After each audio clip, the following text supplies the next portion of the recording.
Hello everyone, so welcome back. So this is a stream highlight that I've got for you all. Honestly, this is the most fun that I've had in a while. Hello darkness, my old friend. So my deck is a Fabled Archfiend deck, and it's still in the works, so I'm kind of tweaking it at the moment.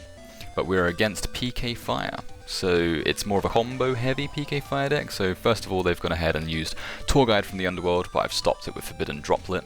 I've already got Ahashima on the field, and I've used Dante to mill a few things, and I'm now trying to pop one of their cards, but as you can see, it's very back and forth, and it's pretty much going to be like that the entire game, to be honest. So, still have enough power to sort of be over their tour guide, nothing new there. I've managed to put a bunch of cards into the grave. More importantly, I'm trying to fill up my grave with sort of the higher level Archfiend monsters, so I can revive them later. Now they've gone into their Burning Abyss strategy, so they've summoned Cherubini. I've reacted to that and summoned my Archfiend Empress off the bat. And then they've gone ahead and tried to, first of all, take control of my card with Triple Tactics talent. Then they've gone straight into Rusty Bardiche, so everyone knows that card's off the ban list now. Pretty scary stuff, pretty strong. They've been able to search for their Phantom Knight card, gone into Breaksword, gotten rid of one of my cards, and then they've gotten rid of Empress. And they have now procced Empress's effect, so at least I get Emperor on the field, and then they've gone ahead and recycled Malice as well. Unfortunately, they've gone into Raider's Knight to go into another Breaksword. Wasn't quite expecting that, but of course, I guess you can play 3, so why not just use them all? And as you can see, it's very combo heavy. They've gone straight into Access Kotorka, trying to go for game pretty much this early on. We're only in turn 4. They've destroyed my cards. They've got 4,000 and 2,000, so as you can see, I'm pretty up against it. They've got 1,600 life points left. By luck, I've drawn another Dark Spirit card, so I've used Drag Down to discard it. And now I'm pretty much in a good position where I can start recycling some of my Archfiends if all goes well. They used Farfa to dodge any sort of moves that I might have to disrupt their Access Kotorka. Unfortunately, what that meant is that they've now lost the attack bonus that Access Kotorka has. Doesn't matter so much, they've gone Levayer and into Dante, milled a few cards, gotten rid of all of those, straight into Yugioh to bounce my card back into the deck. It was just a dead draw, to be honest, so don't matter too much. Vanisher to bring out Empress, so that's disrupted the Bardiche play. They've got a couple of face downs there, but I'm not too worried at this given time. They've gone ahead and Fogblade my tour guide of the Underworld, so that's kind of disrupted a massive play there, unfortunately, but at least I can destroy their Yugioh and it's gone on to their turn. So now we're up to turn 8, ladies and gentlemen. Doesn't get any better than this. So they've gone ahead and used Tour Guide into more Burning Abyss plays. They've gone into Nightmare Phoenix, and now they're going to start recycling Dante and their other Burning Abyss cards straight into Beatrice there.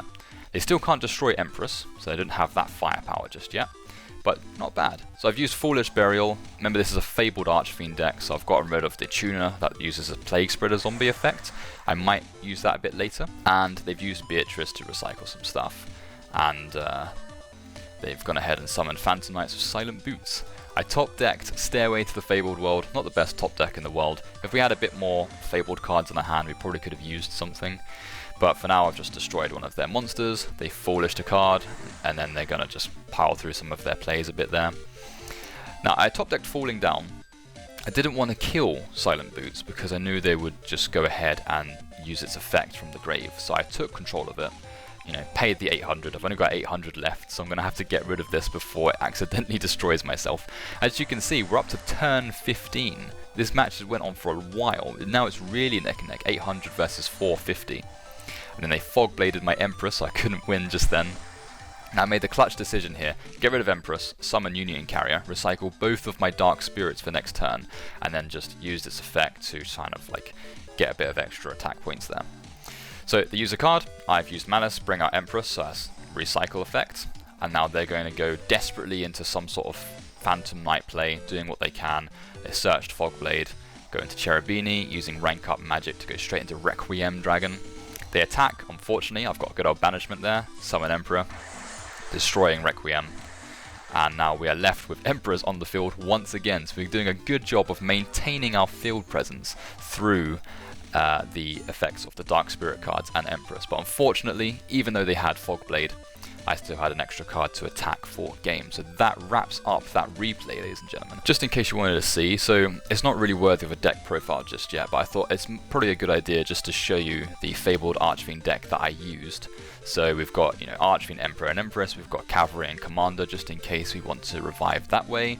The Fabled cards that we use are pretty much just the new ones, so we've got Marcosia, which can be useful for discarding cards, and we play the sort of Plague Spreader Zombie Fabled card as well, Cerberil as well to get its special summon effect. We use Regicide, so that's a pretty cool card. We never really drew it, unfortunately, but if we had it, then we could have brought out some extra Archfiend cards using it. And we use the Stairway to the Fabled World as well. As you saw, we used it once, but we didn't use it to its fullest effect, unfortunately. Even though we had 17 turns of play, we didn't really draw any of the Fabled cards. So it is what it is. So yeah, that's why it still needs a bit of tweaking. In the extra deck, we just have some standard stuff. So we've got Darkfire just to kind of turbo a bit. We have Millennium Eyes just in case we need to survive an Ash Blossom play.